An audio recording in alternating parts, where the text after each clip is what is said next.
Hello everyone, ఈ రోజు వీడియోలో 2025 లో రిలీజ్ అయిన హర్రర్ ఫిలిం డాలీ గురించి తెలుసుకుందాం. అడవిలో ఒక సైకో చేతికి చిక్కి నరకం చూస్తూ తన భర్తను కోల్పోయిన ఒక సామాన్య లేడీ తన శారీరక బలంతో కాకుండా శత్రువు మానసిక బలహీనతలను వాడుకుంటూ ప్రాణాలతో బయటపడడానికి చేసిన పోరాటమే ఈ సినిమా.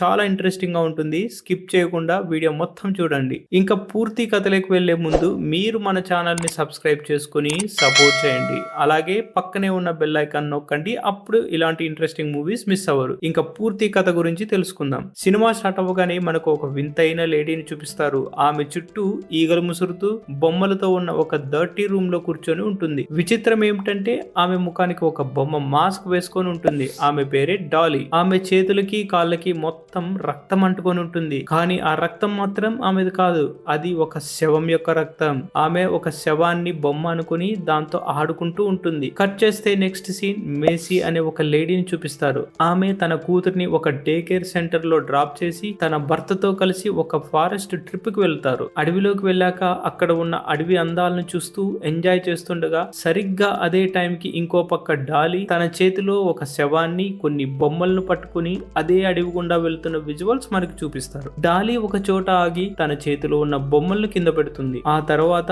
ఆ బొమ్మల మధ్య ఒక పెద్ద గుంత తవ్వి శవాన్ని అందులో పెడుతుంది. కొద్దిసేపటి తర్వాత మేసీ ఆమె భర్త నడుచుకుంటూ సరిగ్గా ఆ బొమ్మలు ఉన్న చోటుకి చేరుకుంటారు. అక్కడ పడి ఉన్న బొమ్మలను చూసి వాళ్ళు ఏ మాత్రం భయపడకుండా లైట్ తీసుకుని నవ్వుకుంటూ అక్కడ నుంచి వెళ్ళిపోతారు. ఆ తర్వాత కాసేపు రిలాక్స్ అవుదామని వారు ఒక నది ఒడ్డుకు చేరుకుంటారు. కానీ అంతలోనే హఠాత్తుగా అడవి లోపల నుండి వారికి ఒక భయంకరమైన సౌండ్ వినిపిస్తుంది. డాలీ తన దగ్గర ఉన్న ఒక బొమ్మతో ఆ సౌండ్ చేస్తూ ఉంటుంది. సౌండ్ ఎక్కడి నుండో వస్తుందో తెలుసుకుందామని మేసీ భర్త వెతుక్కుంటూ అడవిలోకి వెళ్తాడు. చివరకు అతను డాలీ ఉన్న ప్రాంతానికి చేరుకుంటాడు. అక్కడ డాలీ వింతగా ప్రవర్తించడం చూసి ఆమెకు పిచ్చి పట్టి దారి తప్పి ఇక్కడికి వచ్చి ఉంటుందని అతను అనుకుంటాడు. అంతేకాకుండా ఆమెను ఇంటికి తీసుకువెళ్దామని అనుకుని దగ్గరకు వెళ్తాడు. అయితే వెంటనే ఆమె అతని గొంతు గట్టిగా నొక్కి పట్టి కిందకు తోసేస్తుంది. అతను కోలుకొని తేరుకునే లోపే డాలీ ఒక ఆయుధాన్ని చేతిలోకి తీసుకుని అతని కాళ్లపై ఆ తర్వాత నోటిపై బలంగా పొడుస్తుంది. ఆ దెబ్బకు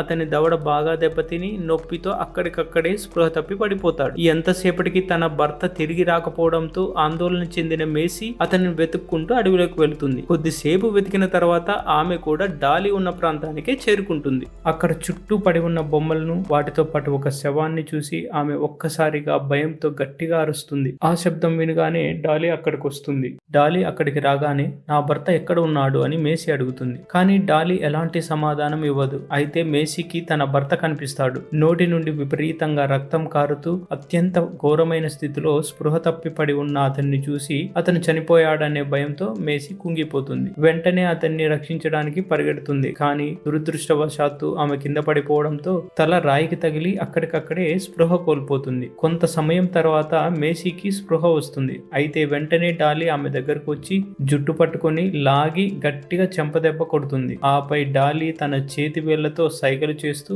మేసీతో మాట్లాడడానికి ప్రయత్నిస్తుంది. అయితే డాలీ హావభావాలు కానీ ఆమె చెప్పేది కానీ అస్సలు అర్థం కాకపోవడంతో మేసీ అయోమయంలో పడుతుంది. డాలీ తనను చంపడానికి బెదిరిస్తోందని అనుకుని ఆమెను ఆపడం కోసం మేసీ ఒక పదునైన ముక్కను తీసుకుని డాలీ శరీరంలోకి గుచ్చేస్తుంది. మేసీ అలా గుచ్చడంతో డాలీకి చాలా కోపం వస్తుంది. వెంటనే ఆమె మేసీ గొంతు పట్టుకుని స్పృహ తప్పిపోయేదాకా గట్టిగా నొక్కుతుంది. తర్వాత ఆమెను అడవిలో ఉన్న ఒక ఇంట్లోకి తీసుకువెళ్తుంది. కట్ చేస్తే నెక్స్ట్ సీన్ లో చాలా సేపటి తర్వాత మేసీ కళ్ళు తెరిచి చూస్తే ఆమె ఒక చిన్న పిల్లల గదిలో పడుకొని ఉంటుంది. అక్కడ చుట్టూ ఎన్నో బొమ్మలు కనిపిస్తాయి. ఆ గది అంతా పింక్ కలర్ థీమ్ లో అలంకరించి ఉండటాన్ని బట్టి అది ఒక చిన్న ఆడపిల్ల కోసం ప్రత్యేకంగా సిద్ధం చేసిన గది అని మేసీకి అర్థమవుతుంది. మేసీ కూడా చిన్న పిల్లల బట్టలు వేసుకొని ఒక ఊయల్లో పడుకొని ఉంటుంది. ఆమె ఆ ఊయల్ నుండి బయటకు వచ్చి రూమ్ లో నుంచి బయటకు వెళ్ళడానికి ప్రయత్నిస్తుంది. కానీ డోర్ బయట నుండి లాక్ చేసి ఉండడంతో అది ఓపెన్ అవ్వదు. అదే టైంలో ఆమెకు గోడ అవతల వైపు నుండి ఎవరో మాట్లాడుతున్నట్లు వినిపిస్తాయి. దాంతో ఆమె గోడ దగ్గరకు వెళ్లి పరిశీలించగా అవతల వైపు ఉన్న మరొక గదిలో ఒక వ్యక్తి ఉన్నట్లు మేసీకి అర్థమవుతుంది. ఆ వ్యక్తి మేసీతో మాట్లాడుతూ ఆమె నన్ను ఎన్నో ఏళ్లుగా ఇక్కడే బందీగా ఉంచిందని, నాకెవరూ సహాయం చేయలేకపోవడం వల్ల నేను ఇక్కడి నుండి తప్పించుకోలేకపోయాను అని అంటాడు. ఇంకా ఆమెతో మాట్లాడుతూ ఇప్పుడు మనమిద్దరం కలిసి ప్రయత్నిస్తే ఇక్కడి నుండి బయటపడవచ్చు. దానికి నువ్వు చేయవలసిన పని ఒక్కటే. డాలీ దగ్గర ఉన్న ఒక సిల్వర్ కీని నువ్వు తీసుకొని నాకు ఇస్తే నేను నిన్ను ఇక్కడ నుండి బయటకు తీసుకెళ్లి రక్షిస్తాను అని చెప్తాడు. దాంతో పాటు మేసీ ప్రాణాలను కాపాడుకోవడానికి ఆ వ్యక్తి ఆమెకు ఒక చిన్న ఉపాయం కూడా చెప్తాడు. డాలీ నిన్ను ఒక బొమ్మ అనుకొని బొమ్మలాగే చూసుకుంటుంది, కాబట్టి నువ్వు ఇక్కడ నుండి తప్పించుకోవాలన్నా ఆమెను మోసం చేయాలన్నా నువ్వు కూడా ఆమె ముందు ఒక బొమ్మలాగే నటించడం చాలా అవసరం అని చెప్తాడు. సరిగ్గా అదే సమయానికి డాలీ అక్కడికి వస్తుంది. ఆమె చేతులు రక్తంతో నిండి ఉండటం చూసి మేసీ గుండె ఆగినంత పనవుతుంది. లోపల చాలా భయంతో వణికిపోతుంది. మేసీ భయాన్ని గమనించిన డాలీ ఆమెపై ఏమాత్రం దయ చూపకుండా ఈడ్చికెళ్లి ఒక టేబుల్ పై పడేస్తుంది. ఆపై ఒక పెద్ద డైపర్ ని తీసుకొని మేసీకి బలవంతంగా వేస్తుంది. ఆ స్థితిలో మేసీ ఏం చేయలేక సైలెంట్ గా ఉండిపోతుంది. సీన్ కట్ చేస్తే అడవిలో మేసీ భర్త స్పృహలోకి వస్తాడు. కానీ రక్తం ఎక్కువగా పోవడంతో చాలా వీక్ గా ఉంటాడు. కనీసం 2 అడుగులు కూడా నడవలేక మళ్ళీ స్పృహ తప్పి పడిపోతాడు. ఇక ఇంట్లో చూస్తే డాలీ మేసీ గాయాలను క్లీన్ చేస్తూ ఉంటుంది. అయితే మేసీ మాత్రం డాలీ చేతును పక్కకి నెట్టేస్తుంది. డాలీకి కోపం వచ్చినా ఆ సమయంలో ఏమీ చేయదు. అయితే డాలీ తన శరీరంలో ఉన్న కత్తిని బయటకు లాగుతుంది. దాంతో రక్తం విపరీతంగా కారిపోతుంది. అంత రక్తం పోవడంతో డాలీ కూడా స్పృహ తప్పి పడిపోతుంది. తప్పించుకోవడానికి ఇదే మంచి ఛాన్స్ అనుకున్న మేసీ కుర్చీకి ఉన్న కట్ల నుండి కష్టపడి విడిపించుకుంటుంది. అయితే ఆమె డోర్ తీసి బయటికి పారిపోయే లోపే డాలీ వెనుక నుండి వచ్చి మేసీని పట్టుకొని బెల్ట్ తో గట్టిగా కొడుతుంది. మేసీ నొప్పితో విలవిలలాడుతూ ఆపమని డాలీని బ్రతిమలాడుతుంది. దాంతో డాలీ కొట్టడం ఆపేస్తుంది. ఆ తర్వాత ఆమె వంట చేసి మేసీకి బలవంతంగా తినిపించాలని చూస్తుంది. కానీ మేసీ దానిని మింగలేక పదే పదే బయటకు ఉమ్మేస్తుంది. అది డాలీకి నచ్చదు. అయినా డాలీ తన కోపాన్ని అణుచుకొని ఫ్రిడ్జ్ నుండి ఒక ఫీడింగ్ బాటిల్ తెచ్చి బలవంతంగా మేసీ నోట్లో పెడుతుంది. కానీ మేసీ ఆ పాలను కూడా బయటకు ఉమ్మేస్తుంది. ఇది చూసి డాలీకి విపరీతమైన కోపం వస్తుంది. అయితే ఆ కోపాన్ని మేసీపై చూపించకుండా తన చుట్టూ ఉన్న వస్తువులన్నింటినీ విసిరేస్తుంది. వస్తువులన్నీ విసిరేసిన తర్వాత డాలీ మళ్ళీ వచ్చి మేసీకి తినిపించడానికి ప్రయత్నిస్తుంది. అయితే ఈసారి మేసీ డాలీ చేతిని గట్టిగా కొరుకుతుంది. దాంతో డాలీ ఒక్కసారిగా కింద పడిపోయి నొప్పితో విలవిలలాడుతుంది. ఇదే మంచి అవకాశంగా భావించి మేసీ అక్కడి నుండి పారిపోయి ఇంతకు ముందు మాట్లాడిన వ్యక్తి గది దగ్గరకు వెళ్లి అతనితో మాట్లాడుతూ ఆమె మెడలో కీ లేదు, ఆ కీ ఎక్కడ ఉండే అవకాశం ఉంది అని అడుగుతుంది. దానికి ఆ వ్యక్తి బహుశా అది బేస్మెంట్ లో ఉండొచ్చు అని చెప్తాడు.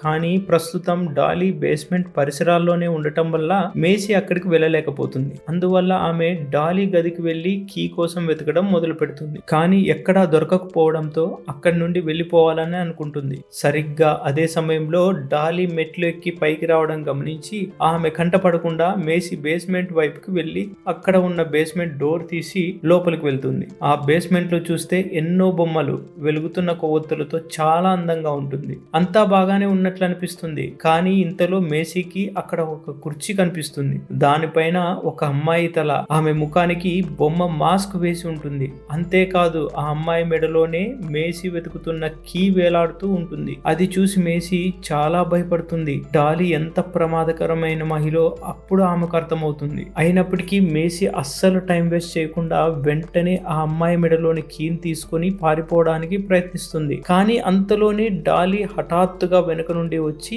ఆమెపై దాడి చేస్తుంది. కోపంతో మేసీ చెవిని గట్టిగా కొరికి ఏ మాత్రం దయ లేకుండా బలవంతంగా ఈడ్చుకుంటూ మళ్లీ గదిలోకి తీసుకెళ్తుంది. అంతేకాకుండా డాలీ కోపంగా ఉన్న బిడ్డను శాంతపరచడానికి ప్రయత్నించే ఒక తల్లిలా ప్రవర్తిస్తూ మేసీని బుజ్జగించడానికి చూస్తుంది. ఆ తర్వాత డాలీ మేసీ దగ్గర ఉన్న కీని తిరిగి తీసేసుకుని తన మెడలోనే వేసుకోవడం మేసీ గమనిస్తుంది. దాంతో మేసీ ఆమెకు ఏమీ చెప్పకుండా సైలెంట్ గా వెళ్లి ఆమె ఒడిలో కూర్చుంటుంది. డాలీ ఆమెను తన ఒడిలో పడుకోబెట్టుకుని మెల్లగా నిమురుతుంది.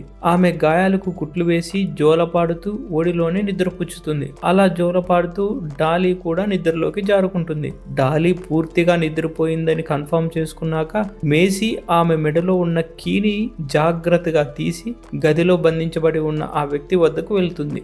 మేసీ తన దగ్గర ఉన్న కీతో ఆ గది తలుపు తెరిచి లోపలికి వెళ్తుంది. ఇక్కడ చీకటిగా ఉండడంతో ఒక టార్చ్ లైట్ వేసి చూస్తుండగా ఆమెకు ఒక వ్యక్తి కనిపిస్తాడు. చేస్తాడు. అతను గొలుసులతో బంధించబడి చాలా దయనీయమైన స్థితిలో ఉంటాడు. మేసీని చూడగానే ఆ వ్యక్తి త్వరగా నన్ను విడిపించు, మనమిద్దరం ఇక్కడి నుండి బయటపడొచ్చు అని అంటాడు. దాంతో ఆమె తన దగ్గర ఉన్న కీతో అతన్ని విడిపించి గది చుట్టూ చూస్తుండగా ఆమెకు మరొక శవం కనిపిస్తుంది. అది చూసి ఆమె షాక్ గురవుతుంది. అప్పుడు ఆ వ్యక్తి మేసీతో, ఇతను నా తమ్ముడు, నన్ను కాపాడడానికి ఇక్కడ వచ్చాడు, కానీ ఆ మహిళ ఇతన్ని కూడా చంపేసింది అని చెప్తాడు. అయితే ఆ వ్యక్తి హఠాత్తుగా వెనక నుండి మేసీ మెడ పట్టుకొని, ఇక్కడి నుండి తప్పించుకోవడానికి నేను నిన్ను వాడుకుంటాను, నాకు వేరే దారి లేదు అని అంటాడు. డాలీ బలహీనతలు అతడికి బాగా తెలుసు. ఆమె తన వస్తువులను చాలా జాగ్రత్తగా కాపాడుకుంటుందని, వాటిని తిరిగి తెచ్చుకోవడం కోసం ఆమె ఏదైనా చేయడానికి సిద్ధపడుతుందని అతనికి తెలుసు. ఆమె దృష్టిలో నువ్వు కేవలం ఒక బొమ్మవి మాత్రమే, ఇక్కడి నుండి బయటపడడానికి నేను నిన్ను వాడుకుంటాను అని ఆ వ్యక్తి అనడంతో అతను తనను పూర్తిగా మోసం చేశాడని మేసీకి అప్పుడు అర్థమవుతుంది. అతడు ఆమెను బందీగా చేసుకుని బలవంతంగా ఈడ్చుకుంటూ వంటగదిలోకి తీసుకెళ్లి డాలీని పిలవమని చెప్తాడు. కానీ మేసీ దానికి ఒప్పుకోకపోవడంతో ఆమెను హింసించడం మొదలు పెడతాడు. దాంతో మేసీ నొప్పితో గట్టిగా అరుస్తుంది. ఆ అరుపులు విన్న డాలీ వెంటనే వాళ్ళ దగ్గరకు వస్తుంది. అప్పుడు ఆ వ్యక్తి తలుపు తీయి, లేదంటే ఈమెను చంపేస్తాను అని డాలీని బ్లాక్ మెయిల్ చేస్తాడు. దాంతో డాలీ తన చేతిలో ఉన్న ఆయుధాన్ని కింద పడేసి తలుపు తీయడానికి ముందుకు వెళ్తుంది. డాలీ తలుపు తీస్తుండగా ఆ వ్యక్తి డాలీ ఆయుధాన్ని తీసుకొని ఆమెపై దాడి చేస్తాడు. అతను డాలీని చంపబోతుండగా హఠాత్తుగా వెనుక నుండి ఒక కత్తి వచ్చి అతని నడుము గుచ్చుకుంటుంది. అతని వల్ల డాలీతో పాటు తనకు ప్రమాదమని గ్రహించిన మేసీ వెనక నుండి ఆ కత్తితో పొడుస్తుంది. కానీ ఆ వ్యక్తి చాలా బలంగా క్రూరంగా ఉండటం వల్ల కోపంతో మేసీని చంపడానికి ఆమె వైపు వెళ్తాడు. అంతలోనే డాలీ వెనుక నుండి ఒక్కసారిగా అతనిపై దాడి చేసి కింద పడేస్తుంది. అప్పుడు డాలీ తన వద్ద ఉన్న ఆయుధంతో కొట్టి అతన్ని దారుణంగా చంపేస్తుంది. అది చూసి మేసీ భయంతో గట్టిగా అరుస్తుంది. దాంతో డాలీ ఆమె జుట్టు పట్టుకొని ఈడ్చుకుంటూ మళ్ళీ గదిలోకి తీసుకువెళ్తుంది. డాలీ ఇప్పుడు విపరీతమైన కోపంతో ఉంటుంది. ఎందుకంటే ఆ వ్యక్తి తప్పించుకోవడానికి మేసీనే కారణమని ఆమెకు బాగా తెలుసు. మేసీపై ఉన్న కసితో ఆమె ఆ గదిలో ఉన్న వస్తువులన్నింటినీ పగలగొడుతుంది. ఇదే అదునుగా భావించి మేసీ మరోసారి అక్కడి నుండి పారిపోవడానికి ప్రయత్నిస్తుంది. కానీ డాలీ ఆమెను వెనక నుండి పట్టుకొని పారిపోవడానికి చూసినందుకు ఊపిరాడకుండా గట్టిగా గొంతు నులుముతుంది. మేసీ ప్రాణాలు పోయే క్షణంలో డాలీ బలహీనతను ఆసరాగా చేసుకుని, అమ్మా నన్ను క్షమించు, ఐ లవ్ యూ అని చెబుతుంది. ఎందుకంటే డాలీ తీవ్రమైన ఒంటరితనంతో బాధపడుతుందని, తనను అందరూ వదిలేశారనే బాధలో ఆమె ఉందని మేసీ అర్థం చేసుకుంటుంది. నిజానికి డాలీకి ఒక బిడ్డ ప్రేమ అవసరమని మేసీ గ్రహించి తనను తాను రక్షించుకోవడానికి ఆ బలహీనతనే వాడుకుంటుంది. సరిగ్గా అదే సమయంలో ఆమెకు బయట నుండి తన భర్త వాయిస్ వినిపిస్తుంది. తన భర్త ఇంకా బ్రతికే ఉన్నాడని, తనను కాపాడడానికి వచ్చాడని తెలిసి మేసీ ఎంతో సంతోషిస్తుంది. కానీ డాలీ సరిగ్గా మెయిన్ డోర్ ముందే నిలబడి ఉండటం వల్ల మేసీ బయటకు వెళ్ళలేక అక్కడే ఆగిపోతుంది. దాంతో ఆమె ప్రాణాలకు తెగించి వేగంగా పరిగెత్తుకుంటూ వెళ్లి కిటికీలో నుంచి దూకుతుంది. దాంతో మేసీకి తీవ్రంగా గాయాలవుతాయి. అయినా ఆమె ఎలాగోలా లేచి తన భర్త వద్దకు చేరుకుంటుంది. ఇదంతా కిటికీలోంచి చూస్తున్న డాలీకి తన భర్త రాక వల్ల తన బొమ్మ లాంటి మేసీ తనకు దూరం అయిపోతుందని విపరీతమైన కసితో కోపంతో ఆమె కిందికి వచ్చి మేసీ భర్తపై దాడి చేస్తుంది. మేసీ ఆమెను ఆపడానికి ప్రయత్నిస్తుంది. కానీ డాలీ మేసీని కిందకు నెట్టేసి ఆమె భర్త నోటిని పట్టుకొని అప్పటికే దెబ్బతిని ఉన్న అతని దవడను చీల్చి ముక్కలు చేస్తుంది. అతని కింది దవడ పై దవడ నుంచి పూర్తిగా విడిపోతుంది. అతడు భరించలేని నొప్పిని అనుభవిస్తూ అక్కడికక్కడే ప్రాణాలు వదిలేస్తాడు. అది చూసి మేసీ తీవ్ర ఆవేదనతో అడవిలోకి పరిగెడుతుంది.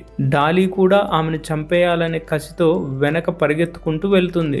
అయితే అడవిలోకి వెళ్ళాక మేసీకి ఒక కర్ర దొరకడంతో తన ప్రాణాలను కాపాడుకోవడానికి ఆమె ఆ కర్రతో డాలీపై ఎదురుదాడి చేయడం మొదలు పెడుతుంది. కానీ డాలీ చాలా బలంగా ఉండటం వల్ల మేసీ ఆమెను ఎదిరించలేకపోతుంది. డాలీ పదే మేసీపై పై చేయి సాధిస్తూ ఆమెను అణచివేస్తుంది.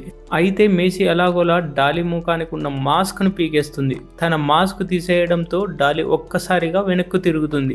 ఆ గ్యాప్ లో మేసీ అక్కడి నుండి తప్పించుకోవడానికి ప్రయత్నిస్తూ దురదృష్టవశాత్తు ఆమె కాలు జారి ఒక పెద్ద గోతిలో పడిపోతుంది. సినిమా స్టార్టింగ్ లో డాలీ ఒక శవాన్ని పూడ్చిపెట్టడానికి తీసిన గోతిలోనే ఇప్పుడు మేసీ కూడా వచ్చి పడుతుంది. మేసీ ఆ గోతిలో నుండి తప్పించుకునే లోపే డాలీ అక్కడికి వచ్చి ఆమెపై దాడి చేయడానికి ప్రయత్నిస్తుంది. అప్పుడు మేసీ అక్కడ ఉన్న శవాన్ని పైకి లేపి, నువ్వు నన్ను వదిలేయకపోతే దీనిని విసిరేస్తాను అని డాలీని హెచ్చరిస్తుంది. డాలీకి తన వస్తువులన్నా ఆ శవమన్న ప్రాణం. అందువల్ల ఆమె వెంటనే తన ఆయుధాన్ని కింద పడేసి ఆ శవాన్ని తనకిచ్చేయమని మేసీని బ్రతిమలాడుతుంది. కానీ మేసీ ఆ శవాన్ని డాలీపై విసిరేసి డాలీ కింద పడేసిన ఆయుధాన్ని చేతిలోకి తీసుకుని ఆమెపై తిరగబడుతుంది.